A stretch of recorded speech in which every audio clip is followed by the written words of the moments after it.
السلام عليكم ورحمة الله وبركاته. أصحابتك وحنا channelkayga waa idin salaamay salaan kadib maanta waxaa idin wadaa video sida u nadiifiyo brushada ku marsado makeupka iyo beauty blenderka iyo waxa ku nadiifiyo insha Allah. Channelka da ku cusub tahay subscribe tadriix gambaleelka siirix soo ku soo gaaro video kasta cusub oo soo upload gareeyo. Hadaa ka hesho videoga like ta saar asxaabtaada la sii share gareey insha Allah. hadaa ka faa'iideen insha Allah commentiga hoos iigu soo qor sida u aragto videogan waana ku mahadsantihiin daawashada daawanaysan insha Allah.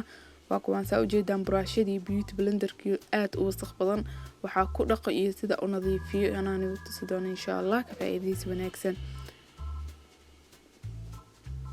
waatana saabuun caadi ah soo qaata saabuun caadi saabuunta haysatid saabuunta lagu qabaysto ama saabuun maris waxa haysatid waxa ku xoqi doona bahasha karootad lagu xoqo insha Allah.